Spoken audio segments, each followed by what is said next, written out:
East వార్లో twist, ఇరాన్కు US top secrets.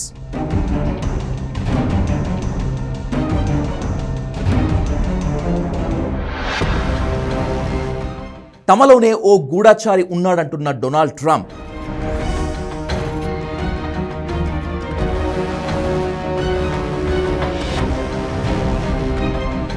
ఎవరా ఏజెంట్? ఇరాన్కు లీక్ చేసిన టాప్ సీక్రెట్స్ ఏంటి? An hour, and then somebody leaked something, which we'll hopefully find that leaker. We're looking very hard to find that leaker, and talked about there's somebody missing. They basically said that we have one and there's somebody missing. Well, they didn't know there was somebody missing until this leaker gave the information. ఇరాన్కు యుద్ధ రహస్యాలు leak అవ్వటంపై America అధ్యక్షుడి shocking statement ఇది. స్వయంగా తమ ప్రభుత్వంలోనే ఒక గూఢాచారి ఉన్నారని చెప్పారు ఆయన. ఇరాన్లో కూలిపోయిన F-15E స్ట్రైక్ ఈగిల్ పైలట్ను కాపాడేందుకు నిర్వహించినటువంటి ఆపరేషన్ వివరాలను ఆ గూఢాచారి లీక్ చేశాడని ఆగ్రహం వ్యక్తం చేశాడు. F-15E ఫైటర్ జెట్ కూలిన తర్వాత ఒక పైలట్ను అమెరికన్ బలగాలు రక్షించాయన్న ట్రంప్, రెండవ పైలట్ కోసం అమెరికన్ బలగాలు ఇంకా గాలిస్తున్నాయని ఓ అమెరికన్ మీడియా సంస్థ రాసిన కథనంతోనే ఇరాన్కు అసలు విషయం తెలిసిందన్నాడు. దీంతో తమ ఆపరేషన్ క్లిష్టతరమైందన్నాడు. ఆ వార్త రాసిన జర్నలిస్టుకు ఆ సమాచారం ఎక్కడి నుంచి వచ్చిందో వెల్లడించాలని డిమాండ్ చేశాడు. లేదంటే చట్టపరమైన పరిణామాలు ఎదుర్కోవాల్సి వస్తుందని తీవ్ర స్థాయిలో హెచ్చరించాడు. సమాచారం ఎవరిచ్చారో జర్నలిస్టు చెప్పకపోతే జైలుకు వెళ్లాల్సి వస్తుందని బెదిరించాడు. కానీ ఎక్కడ ఆ జర్నలిస్ట్ పేరు కానీ ఆ వార్తా సంస్థ పేరు కానీ ట్రంప్ బయట పెట్టలేదు.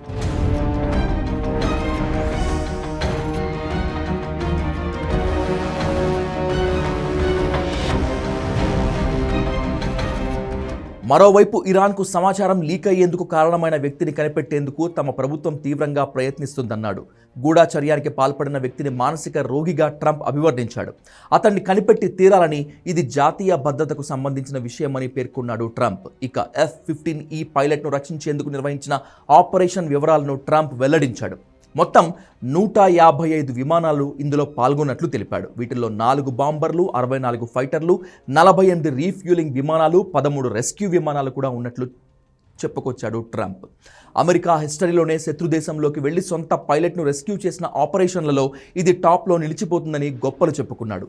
ఇదంతా ఓకే, కానీ తన ప్రభుత్వంలోనే గూఢాచారి ఉన్నాడని ట్రంప్ ఇంత పక్కాగా ఎలా చెప్తున్నాడు? దీని వెనుక అతని వ్యూహమేంటి? నిజానికి తమ బృందంలో గూఢాచారులు ఉన్నారని ఇప్పుడే కాదు, చాలా కాలంగా ట్రంప్ ఆరోపణలు చేస్తున్నాడు. ముఖ్యంగా ఇరాన్పై ఆపరేషన్ ఎపిక్ ఫ్యూరీ ప్రారంభించిన తర్వాత డొనాల్డ్ ట్రంప్ పదే పదే ఈ ఆరోపణలు చేస్తున్నాడు. ఈ ఆపరేషన్ సమయంలో అమెరికా చేస్తున్న వ్యూహాత్మక దాడులు, డ్రోన్ మూవ్మెంట్స్, సైనిక రహస్యాలు ఇరాన్కు ముందే తెలిసిపోవటమే ఇందుకు కారణం. పెంటగాన్లోని ఉన్నత స్థాయిలో ఇరాన్ అనుకూల వ్యక్తులు ఉన్నారని వాదిస్తున్నాడు ట్రంప్.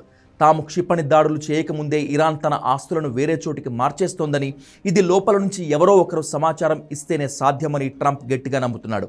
తన ప్రత్యర్థులు ఇరాన్తో లోపాయకారి ఒప్పందాలు పెట్టుకున్నారని, అందుకే అమెరికా సైనికుల ప్రాణాలు ప్రమాదంలో పడుతున్నాయని విమర్శిస్తున్నాడు. దీని వెనుక చాలా బలమైన కారణాలున్నాయి. ముఖ్యంగా తన వైఫల్యాలను కప్పిపుచ్చుకునేందుకే ట్రంప్ ఈ తరహా ఆరోపణలు చేస్తున్నట్లు డిఫెన్స్ ఎక్స్పర్ట్స్ అంచనా వేస్తున్నారు. ఆపరేషన్ ఎపిక్ ఫ్యూరీలో ఆశించిన ఫలితాలు రాకపోవటానికి కారణం ప్లానింగ్ లోపం కాదు, లోపల ఉన్న గూఢాచారులే అని చెప్పడం ద్వారా ప్రభుత్వంపై ప్రజల్లో ఉన్న వ్యతిరేకతను తగ్గించుకునే ప్రయత్నం చేస్తున్నాడు.